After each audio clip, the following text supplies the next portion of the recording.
Boleh sialah.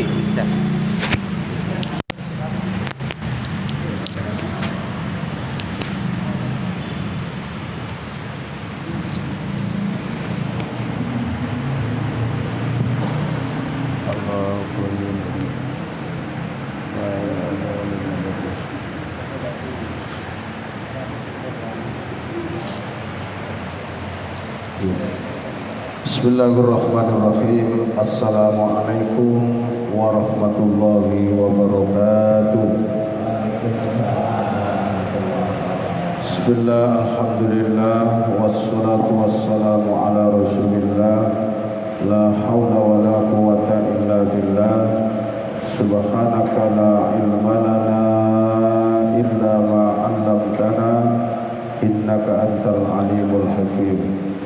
Rabbi shrah li sadri wa yassir li amri wahlul 'uqdatam min lisani yafqahu qawli, amma ba'du. Bapak-bapak, ibu-ibu jamaah Masjid Rodatul Falah yang dimuliakan oleh Allah Subhanahu wa taala, kita haturkan rasa syukur kehadirat Allah Subhanahu wa taala dengan mengucapkan alhamdulillahirabbil alamin, tsumma alhamdulillahirabbil alamin, walhamdulillahirabbil alamin. Atas segala limpahan rahmat, hidayah, inayah kepada kita semua, nikmat sehat jasmani, sehat rohani, nikmat iman Islam, istiqomah melakukan kebaikan dan amal soleh. Mudah-mudahan semua rangkaian amal ibadah kita diterima oleh Allah Subhanahu wa taala.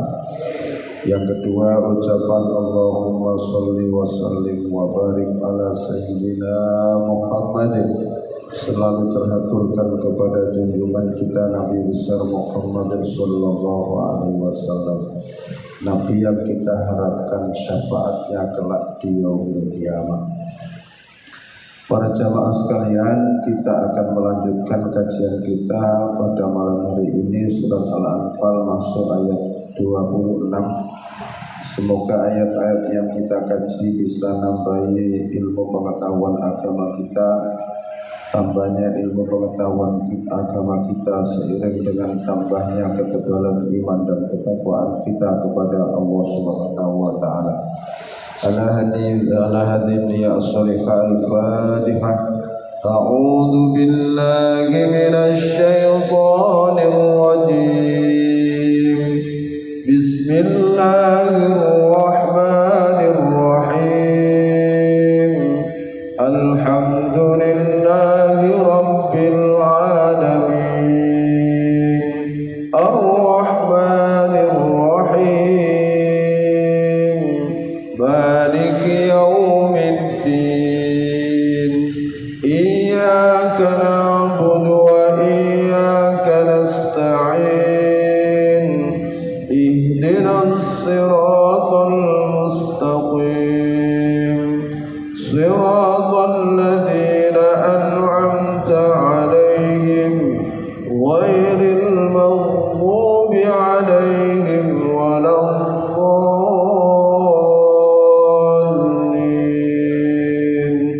Amin. Bismillahirrahmanirrahim. Wadhkuru, dan ingatlah kalian, id antum, ketika kamu sekalian, qalilun, berjumlah sedikit, orang-orang Islam, mustad'afuna, kalian tertindas, fil ardi, di bumi, maksudnya di Mekah. Ingatlah ketika jumlah kalian sedikit, waktu kalian tertindas di Mekah oleh orang-orang kafir Quraisy. Takhafuna, kalian takut, ayyatakhatafakumun nasu, di mana manusia, orang-orang kafir Quraisy akan menculik kepada kalian. Kalian takut diculik oleh orang-orang kafir Quraisy. Fa'awakum, lalu Allah memberikan tempat kamu sekalian di Madinah setelah berhijrah di Madinah. Wa ayyadakum, dan Allah memberikan kekuatan kepada kamu sekalian, binasrihi, dengan pertolongannya, jumlah yang sedikit mengalahkan jumlah yang banyak pada waktu peristiwa perang Badar yang kemarin sudah kita sama-sama kita kaji. Orang kafir berjumlah 1000, orang Islam berjumlah 300. Tapi Allah yang membantu jumlah yang sedikit itu, akhirnya perang Badar itu dimenangkan oleh orang Islam. Wa ayyadakum, dan Allah memperkuat kamu sekalian binasrihi, dengan pertolongannya. Wa razaqakum, dan Allah memberikan rezeki kepada kamu sekalian minat thayyibati, dari yang baik-baik. Di Madinah bisa hidup tenang, mendapat tempat yang nyaman. Ya walaupun masih ada peperangan, tapi jumlah orang Islam bertambah banyak karena bergabungnya antara sahabat Ansor dari Madinah dan sahabat Muhajirin dari Mekah yang berhijrah ke Madinah. Kumpulnya sahabat Ansor dan Muhajirin memperkuat barisan Islam, sehingga Rasulullah di Madinah tidak ada yang mengalahkan. La'allakum, agar kamu sekalian tashkurun, kalian bersyukur. Jadi ayat ini Allah itu mengingatkan kepada orang-orang sahabat Muhajirin yang dulu mereka berjumlah sedikit, yang dulu mereka tertindas, lalu dengan peristiwa hijrah Allah memberikan tempat di Madinah yang aman, dan sekaligus Allah memberikan pertolongannya berupa kemenangan di perang Badar. Hendaklah kalian bersyukur, la'allakum tashkurun, agar kalian bersyukur dengan pertolongan Allah itu.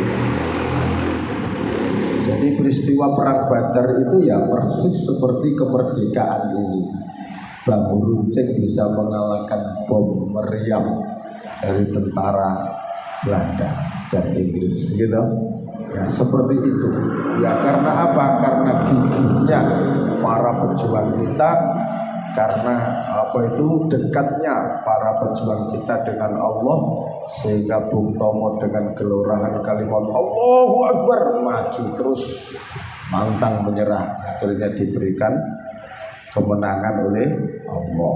Lah hendaknya la'allakum tashkurun, kalian bersyukur wahai bangsa Indonesia. Kalian dulu dijajah, sekarang bisa merdeka. Alhamdulillah. Itu kita beribadah gak ono sing ngalang-alangi, Pak. Kita sekolah juga nyaman, ibadah juga nyaman. Di mana dongengane mbah-mbah kita itu sekolah nyolong-nyolong kan begitu kan, ketemu londo di kebun kerja kan begitu kan. Mbah kita dulu mengalami hidup seperti itu, mangan gak enak, di kebun kerja penjajah gak oleh duit, gak enak kan. Nah sekarang kita sudah merdeka, kita ini berkewajiban untuk mengisi kemerdekaan. Dengan apa? Dengan ilmu pengetahuan. Jangan sampai kita dijajah lagi. Itu ya. Nah itu Pak. Ya ayyuhalladzina, wahai orang-orang yang amanu, mereka beriman, la takhunu, janganlah kalian berkhianat Allah, kepada Allah, war rasulah, dan kepada Rasul.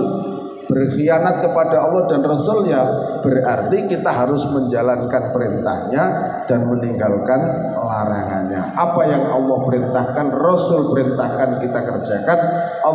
Apa yang Allah larang, Rasul larang, kita tinggalkan. Jangan berkhianat, karena kita dulu sudah diambil janji oleh Allah untuk semua beriman kepada Allah. Ketika di alam ruh kita sudah dikumpulkan oleh Allah dan diambil sumpah janji oleh Allah. Dalam surat Al-A'raf itu Allah berkata kepada para ruh yang belum dimasukkan ke dalam jasad manusia, masih di alam ruh, alastu birabbikum, wahai para ruh.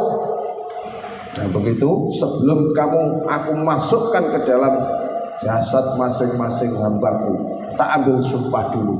Alastu birabbikum, bukankah aku ini Tuhanmu? Para roh itu sepakat menjawab, qalu bala syahidna. Nggih Gusti, panjenengan iku bener-bener pangeran kula. Jadi wis terus transaksi kan begitu ya, sudah transaksi maka jangan dikhianati perjanjian dari Allah itu. Perjanjian apa? Untuk beriman kepada Allah itu. Wa takhunu, dan jangan kamu mengkhianati amanatikum, amanat-amanat yang telah diberikan kepada kamu sekalian. Wa antum, sedangkan kamu sekalian ta'lamun, kalian mengetahui bagaimana seharusnya orang yang diberi amanat. Ini ayat ini juga turun berkaitan dengan sahabat Lubabah yang ditugaskan oleh Rasul untuk menyelidiki kaum Bani Quraidah. Ya, kaum Bani Quraidah yang ada di Madinah, kelompok orang Yahudi. Ya, kelompok orang Yahudi. Sebelum Nabi Muhammad itu biasanya mengadakan peperangan itu, Nabi Muhammad mengutus salah satu sahabat untuk menyelidiki bagaimana kekuatan dia, bagaimana dia nanti mengatur strategi perang.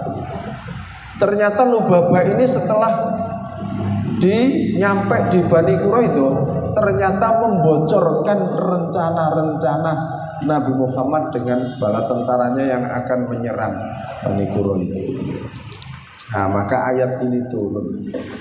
Ya, jangan kamu berkhianat kepada Allah dan Rasulnya, dan jangan kamu mengkhianati amanat yang telah diberikan kepada kamu sekalian. Ya, amanat apa saja? Ini kan terkait dengan amanat yang Rasul berikan kepada sahabat Lubabah. Berarti seluruh amanat ini yang baik harus dikerjakan dengan sebaik-baiknya. Wa'lamu, dan ketahuilah kalian annama amwalukum, sesungguhnya hanyalah harta-harta kalian, wa auladukum, dan anak-anak kamu sekalian, fitnatun, adalah menjadi fitnah. Fitnah itu suatu yang tidak mengenakkan ke kita. Fitnah itu bisa berarti musibah, fitnah itu bisa berarti cobaan, fitnah itu bisa berarti ujian dari Allah. Wa anna Allah, dan sungguhnya Allah indahu, di sisinya, ajrun, pahala, azimun, yang sangat besar. Annama amwalukum wa auladukum fitnah. Ketahuilah bahwa anak-anak kalian dan harta-harta kalian itu bisa menjadi fitnah bagi kamu sekalian, manakala harta itu tidak digunakan di jalan Allah. Jadi harta itu bisa menjadi fitnah, bisa mencelakakan kepada pemilik harta itu sendiri, fitnah, manakala harta itu tidak digunakan di jalan Allah. Ya, nah harta yang digunakan di jalan Allah itu seperti apa, Pak Ustadz? Kalau sudah mencapai nisab ya dizakati, kan begitu, Pak. Harta itu diinfakkan, disodakohkan, dibuat untuk membantu fakir miskin, kaum yang membutuhkan, kan begitu.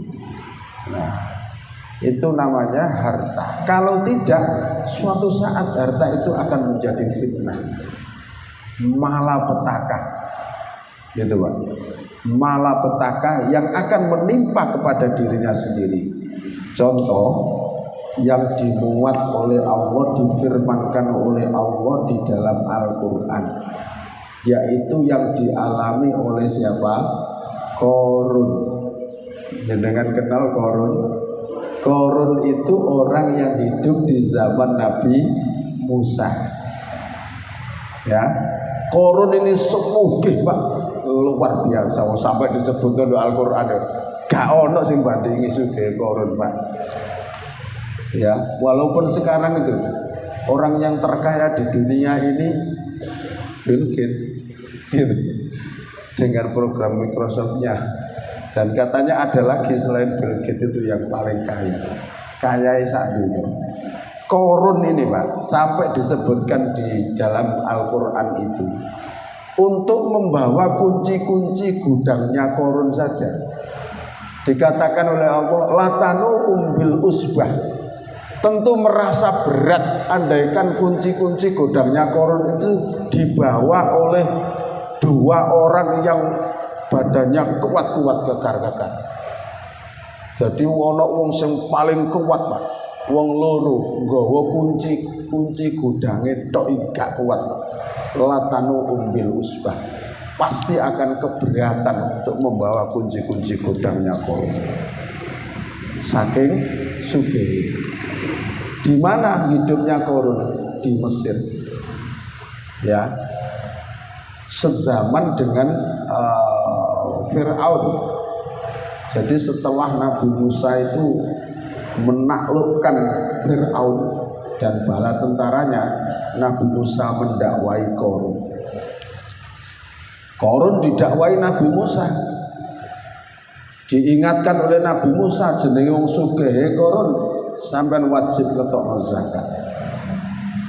Jawabe Qarun, "Loh, ngapain aku harus mengeluarkan zakat Musa?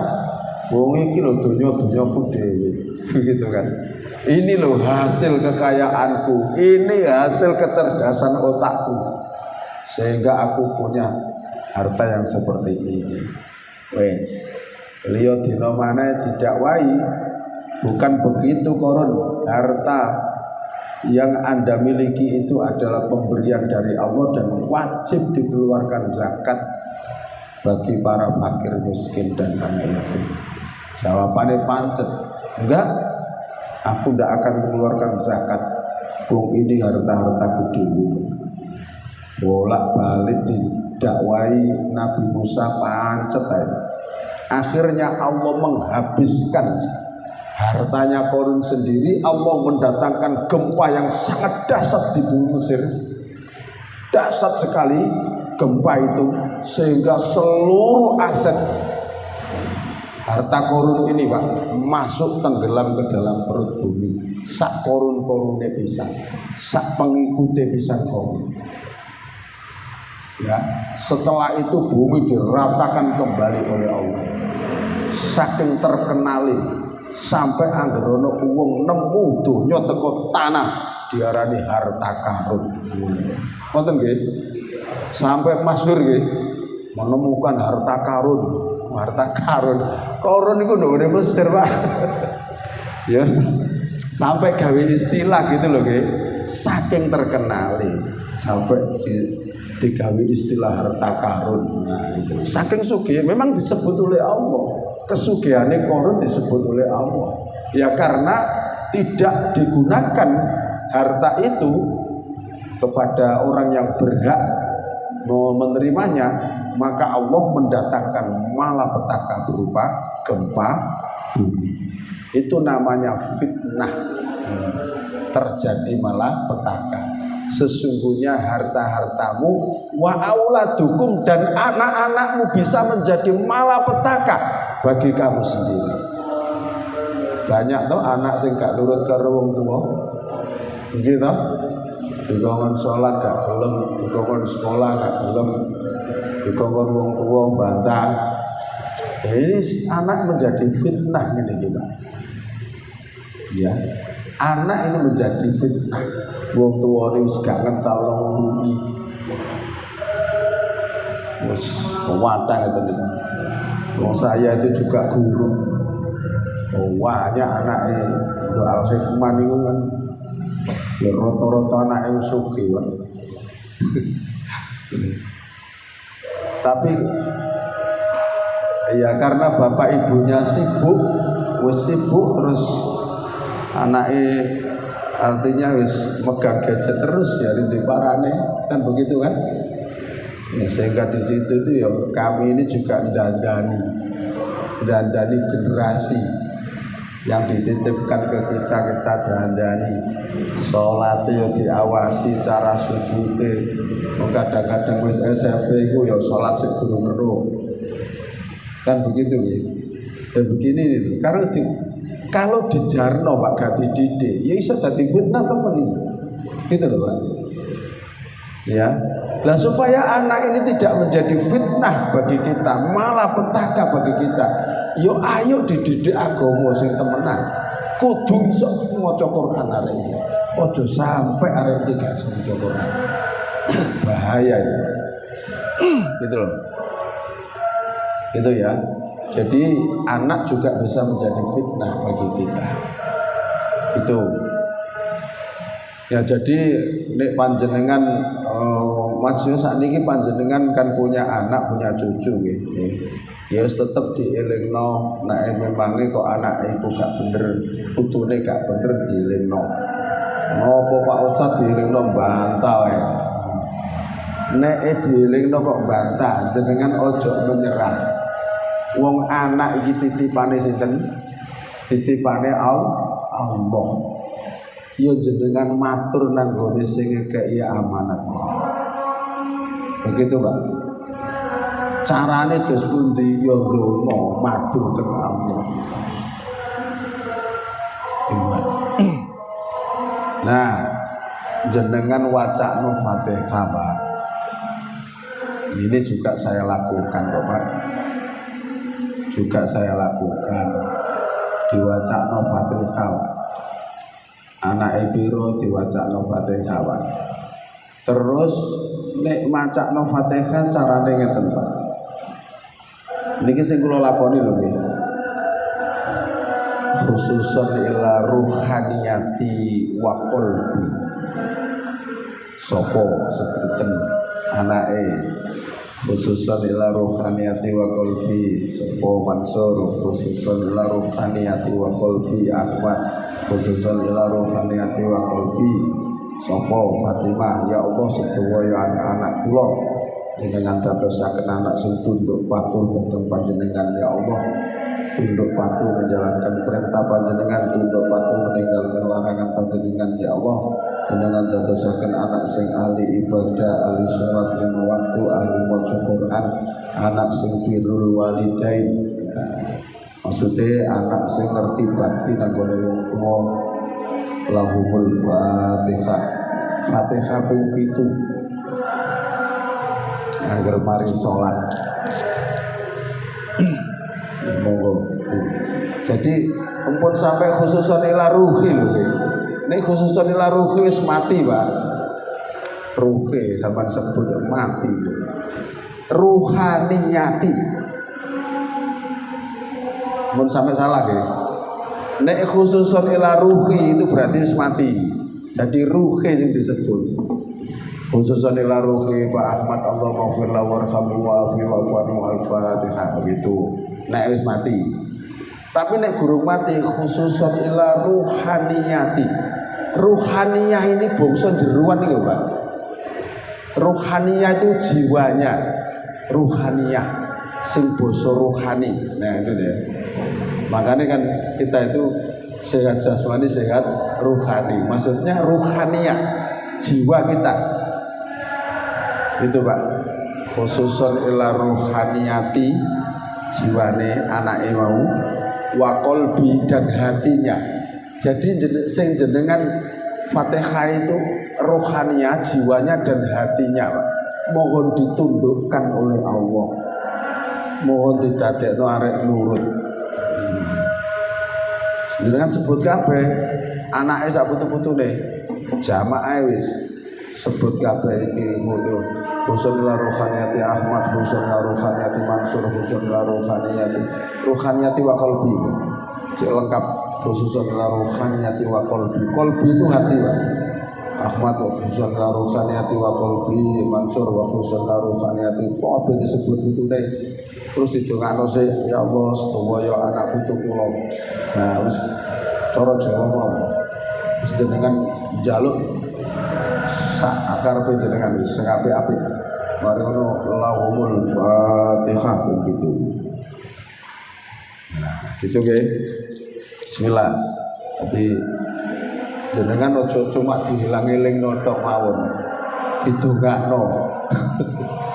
Gitu. Jadi aja sampai akeh ngomongnya tapi dongane gak ono. Iku kurang. Mari dongakno dielingno terus ae. Mas yo kula nggih mboten lali dongakno anak. Aja sampai lali. Ini aset kita kok gitu. aset kita. Wis jenengan jaluk wis dengan dadosaken laras sing ahli ibadah, ahli salat ya Allah, ahli qiyamul lail, ahli tahajud, ahli maca Quran, sing anak sing taat wong tuwa, birrul walidain. Terserah nggih, tergantung jenengan dadosaken anak putu sing uripe mapan kabeh ya Allah. Rumah tangga bahagia dunia akhirat, turunane soleh-solehah. Lahumul Fatihah. Gitu. Ngoten nggih. Donga isem paling enak iki surat Al-Fatihah. Niki donga sakti. Saya sejak dulu nih surat Al-Fatihah ini. Enak. Nah, jadi dalam rangka supaya anak ini juga tidak menjadi fitnah, gitu loh, tidak menjadi fitnah. Jadi akhirnya nurut, soalnya rohaniyai wis jenengan Fatihah sak bendino, atine wis dengan Fatihah sak bendino. Jadi dilunakkan hatinya, mohon dilunakkan, mohon dikira. Dan sing sok nyekel atine menungso ya kan pangeran tuh Pak, kata loh Pak. Kita ini tidak bisa Pak. Itu yang menggenggam hati seseorang itu Allah Pak. Nah kalau kita itu memohon kepada yang membuat hati itu loh, nah itu masalahnya Pak. Jadi harus kita matur. Nah itu Pak.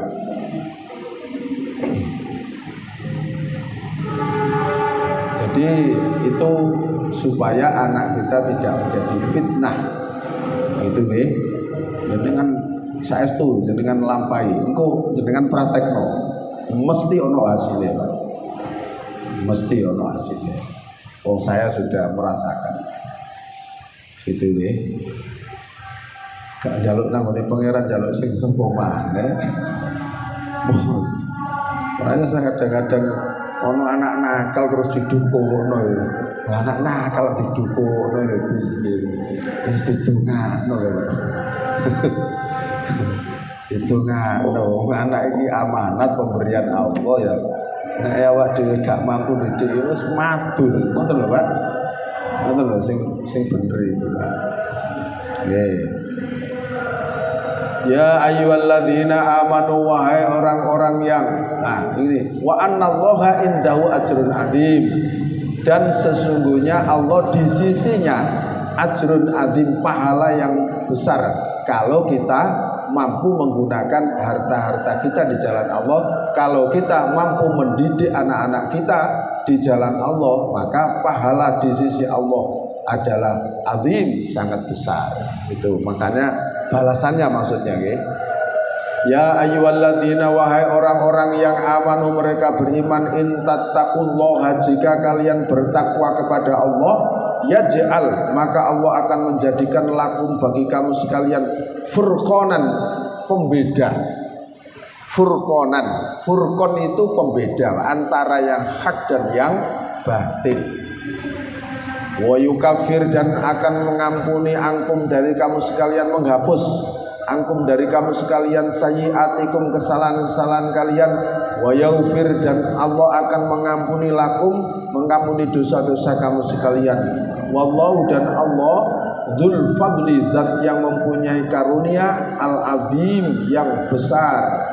Jadi Pak teng mriki sapa wonge sing gelem iman mari ngono gelem takwa. Iman itu berarti mengakui, percaya adanya Allah, percaya adanya hari akhirat, percaya hari kebangkitan, percaya adanya qada qadar, percaya adanya kematian, percaya semuanya.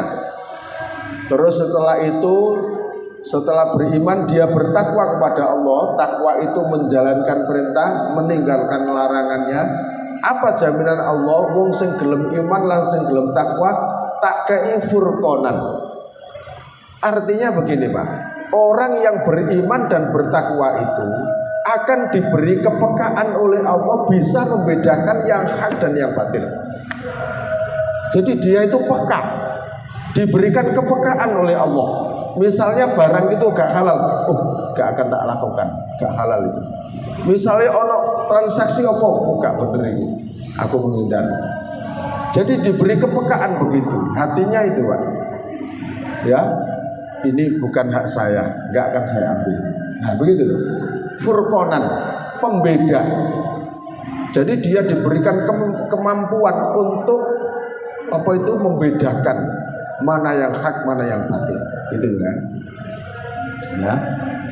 Bukan kok wabe wong aku diwayo tak terima. Dalile mek ngono tok. Wong aku gak njaluk. Aku dikei ya diterima. Nah nek gak dikei mbok ngel-ngel. Kan begitu akhirnya. Nah gitu loh. Jadi bagi orang yang bertakwa itu diberikan kepekaan. Nah gitu Pak. Ini ono transaksi gak bener, dia itu peka, gak akan melakukan itu. Karena itu gak bener. Itu. Yang kedua akan dihapus kesalahan-kesalahan. Yang ketiga akan diampuni dosa-dosa. Bahkan di dalam ayat lain, wa may yattaqillaha yaj'al lahu makhraja. Barang siapa yang bertakwa kepada Allah akan diberikan jalan kemudahan setiap kesulitan. Wa yarzuqhu min haitsu la yahtasib, dan Allah akan memberikan rizki dengan rizki yang tidak disangka-sangka datang. Tidak disangka-sangka dari mana? Itu jaminannya orang yang bertakwa, beriman dan bertakwa, menjalankan perintah, meninggalkan larangan. Itu Pak. Yang banyak itu kan yang banyak itu kan orang zaman sekarang itu Pak. Perintahnya ya dilakoni, larangannya ya dilakoni. Nah, itu loh repot itu. Ya, repot itu Pak. Jadi ya sembahyang, ya nak masjid ya, tapi ya sebelum ngelakoni hal-hal yang dilarang oleh Allah. Gitu loh. Sering ngurangi timbangan dan lain sebagainya. Banyak sekali Pak. Kalau kita teliti betul orang jualan itu sing urusan timbangan kalau takaran piro sing jujur Pak. Banyak yang tidak jujur gitu. Nah itu tapi ya sholat. Nah kan begitu kan. Ya poso barang gitu loh. Makanya orang yang beriman dan bertakwa ini diberikan kepekaan untuk bisa membedakan yang hak dan yang batil, yang salah dan yang benar. Itu Pak. Wallahu dzul fadlil adzim, dan Allah zat yang mempunyai karunia yang sangat besar. Moga barangkali ada yang tanyakan. Moga Pak. Moga. Waalaikumsalam warahmatullahi wabarakatuh. Dikatakan orang yang merugi, dia takwa meninggalkan perintah, tapi di akhir dia meninggal, dia dikatakan merugi karena ada suatu hal yang di dalam kehidupan waktu di dunia itu tidak melakukan kebaikan, dan yang dikatakan orang yang merugi itu bagaimana? Ya, jadi tenggane surat Al-Ahzab jelas. Wal asri, demi masa. Innal insana lafi khusrin, sesungguhnya manusia itu pasti dalam kerugian. Kabeh manusia bakal ngalami urip rugi. Illal ladzina amanu, kecuali orang yang mengisi kehidupannya dengan amanu, beriman, wa amilus sholihat, dan membuktikan pengakuan imannya dengan amal soleh, dan menjalankan perintahnya amal soleh. Wa tawassaw bil haq, dan dia saling memberikan nasihat kepada kebenaran. Nek ana koncone berbuat salah dielingno, ojo nglakoni iku kabeh. Wa tawassaw bis sabr, dan saling berwasiat dengan kesabaran. Nek ana koncone kate tukaran dilerem, ojo sampai berantem. Sabar dan sebagainya. Jadi artinya orang yang menebar kebaikan, baik hubungan dengan Allah maupun hubungan dengan sesama manusia. Illal ladzina amanu wa amilus sholihat, itu berarti kepada Allah. Wa tawassaw bil haq wa tawassaw bis sabr, itu berarti kepada sesama manusia. Itu yang tidak merugi Pak. Nah, kalau tidak bisa melakukan hal itu ya menjadi orang yang merugi tadi. Ngoten nggih. Ya, menjalankan perintah dan meninggalkan larangan. Ono kalane menjalankan perintah, larangannya ya dijalankan. Ya merugi kan, nah, gitu kan. Ya nanti tinggal anu aja, kan ada yaumil mizan Pak. Nah, tinggal yaumil mizan, ada penimbangan amal, akan di ganjaran sing diperoleh barek dosa kemaksiatan sing dilakoni. Kan begitu saja. Nah, itu. Jadi supaya kita tidak merugi ya, hendaknya bertakwa ini. Minta takwa, bertakwa.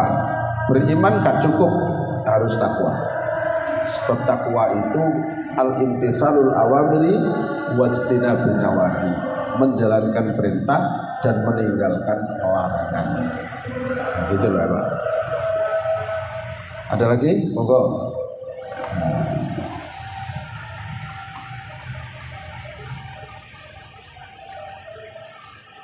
Saya lanjutkan.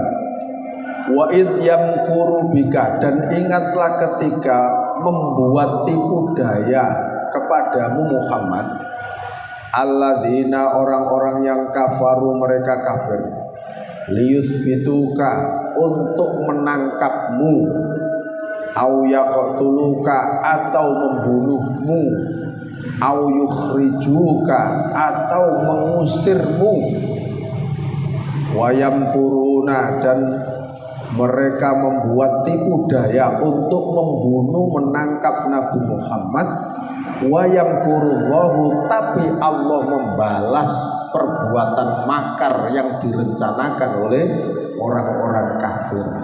Wallahu khairul makirin, dan Allah sebaik-baik zat yang membuat tipu daya.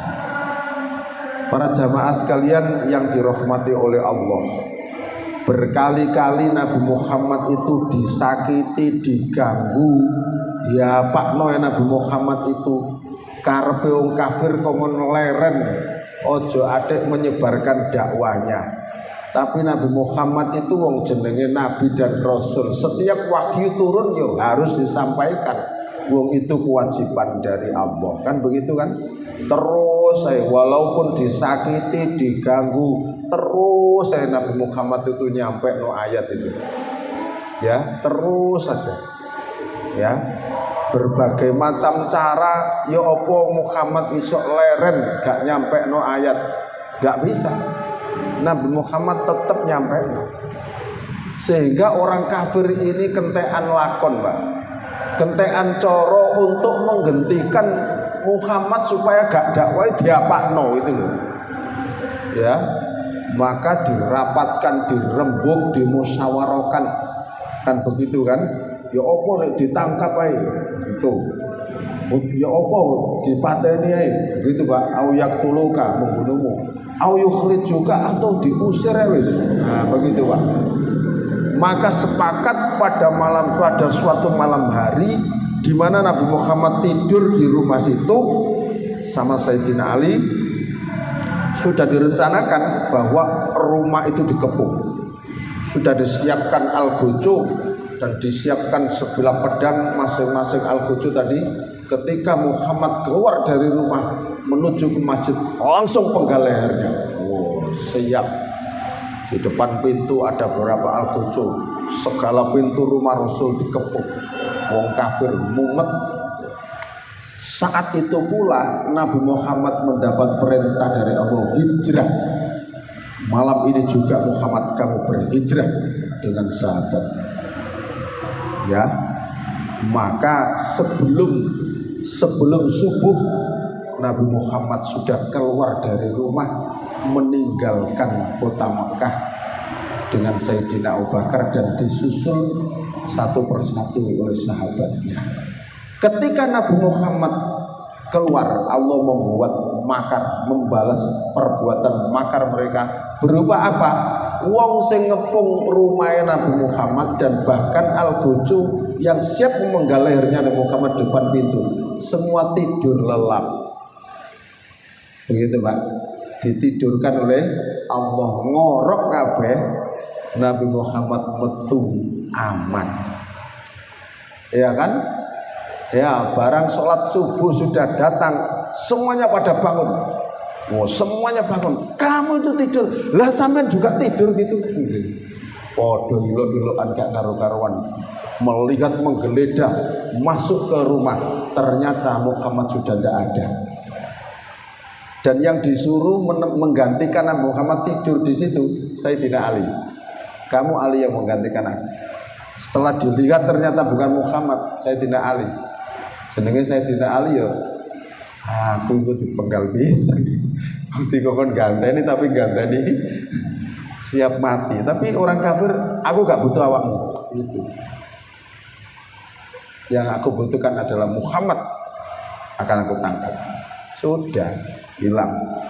Nah, maka di sini ayatnya, ingatlah ketika mereka berbuat makar kepadamu, mau menangkapmu atau mau membunuhmu atau mengusirmu, tapi Allah yang membalas tipu daya oleh orang-orang kafir.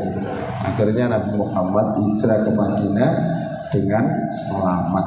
Itulah Allah membuat tipu daya yang orang-orang kafir akan melakukan kepada Nabi Muhammad. Itu. Sabun ya? Sampai ayat 30. Kita akhiri dengan doa untuk majelis. Subhanakallahumma wa bihamdika asyhadu an la ilaha illa anta astaghfiruka wa atubu ilaik. Alhamdulillahirabbil alamin. Assalamualaikum warahmatullahi wabarakatuh.